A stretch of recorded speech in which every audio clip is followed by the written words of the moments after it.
80তম স্বাধীনতা দিবসে আজ আমাদের নিবেদন কবি শুভ দাশগুপ্তের 3টি কবিতার মেলবন্ধনে রচিত কবিতা কোলাজ প্রত্যাবর্তনের প্রার্থনা। পরিচালনায় শ্রীমতী সঞ্চিতা চক্রবর্তী। যে ছেলেটা চায়ের দোকানে একটু কাপ ধুচ্ছে, রাস্তার ধারে তাকে ডাকুন, তার কানে কানে বলুন, সুজলাং সুফলাং মালায়াচ শীতলাং। হ্যাঁ, বেশ সুন্দর করে বলুন। যে মেয়েটা চাকরির নাম করে বনগাঁ কিংবা চাকদা থেকে রোজ সকালের ট্রেনে সেজে গুজে শহরে আসছে, শরীর বেছে চাল ডাল নুন কিনতে, তাকে ডাকুন, তার কানে কানে সুরেলা কণ্ঠে বলুন, সার্থক জনম আমার জন্মেছি দেশে।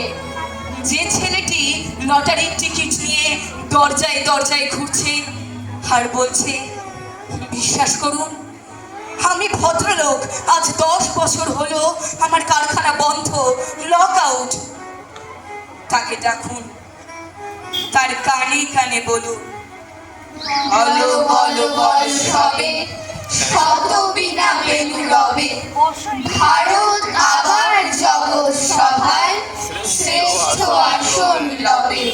রাতের আকাশ কাঁপিয়ে অঝোর ধারায় বৃষ্টি নামলে, যে মা আজ লণ্ঠন হাতে টালির ঘরের দরজায় ঠাঁই দাঁড়িয়ে থাকে তার খোকন ফিরে আসবে বলে, যে খোকনকে এমনই এক বর্ষার উন্মত্ত রাতে কালো গাড়ির পুলিশ ডেকে নিয়ে গিয়েছিল, আর বরানগরের রাস্তায় ভোরের ঘুম ভাঙা কুকুর প্রথম দেখেছিল যার গুলিবিদ্ধ রক্তাক্ত লাশ।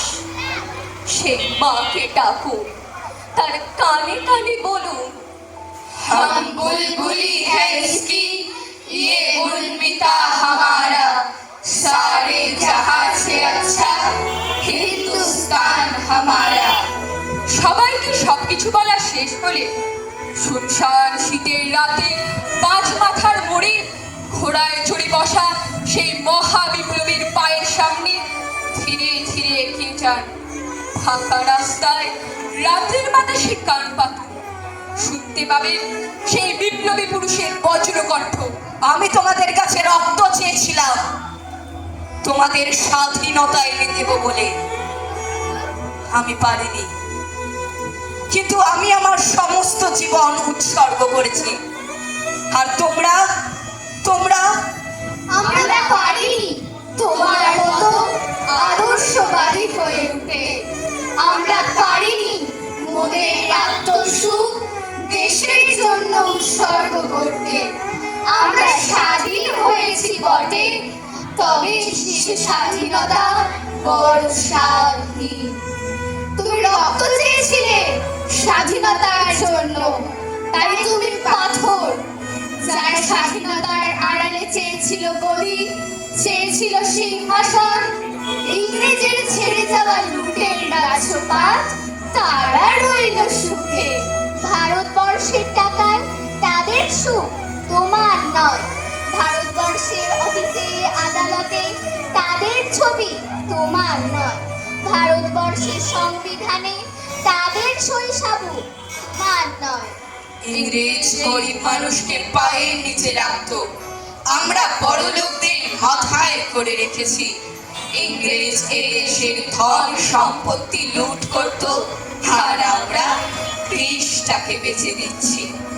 পরাধীন এই দেশ ছেড়ে তুমি চলে গিয়েছিলে স্বাধীন এক স্বদেশে ফিরে আসার স্বপ্ন নিয়ে। তুমি ফিরে আসোনি, স্বাধীনতা এসেছে, তার কাঁধের ঝুলি ভরে নিয়ে এসেছে ভোট নামক এক রাজসুযোগ্য। ঐতিহ্য নামক মন্দির মসজিদের ঝগড়া আর আসমুদ্র হিমাচল ভরিয়ে নেওয়া ভাষণ ভাষণ আর ভাষণ।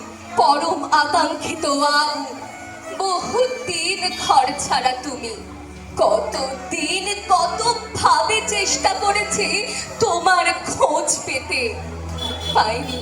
তুমি জানো না কত চিঠি লিখেছি তোমার নামে, কতবার কাতর ডাক পাঠিয়েছি তোমার উদ্দেশ্যে। তুমি থেকে গেছো ধরা ছোঁয়ার বাইরে। বহুদিন কোনো খবর পাই না তোমার। মহাবিশ্বের মহাকাশের সৃষ্টির প্রথমতম মুহূর্তের ক্রান্তি লগ্নে তোমাকে দেখেছি। সূর্য সম্ভূত এক প্রাণময় মর্তলোকে জন্ম মুহূর্ত থেকে দেখেছি তোমাকে। প্রবলতম উত্তাপে ভীষণতম বিধ্বংসী স্তব্ধতায় নিবিড়তম সৃজনে দূর প্রভাবে ছন্দে দেখেছি তোমাকে। চারিপাশে অবিরাম করে চলেছে জাতি ধর্মের হানাহানি, রাগ হিংসা দেশ ক্রমশ গ্রাস করে চলেছে সভ্যতার সুসজ্জিত পরিমণ্ডল। ধ্বংসের অসুখে বিপন্ন আজ আমাদের শৈশব, কৈশোর, যৌবন। এই হেন সংকটে আমাদের প্রার্থনা তাই, হে মহাবীর, আর একবার এসো ফিরে এই পৃথিবীকে গ্লানি মুক্ত করতে। আর একবার এসো ফিরে এই পৃথিবীকে গ্লানি মুক্ত করতে। আর একবার এসো ফিরে এই পৃথিবীকে গ্লানি মুক্ত করতে।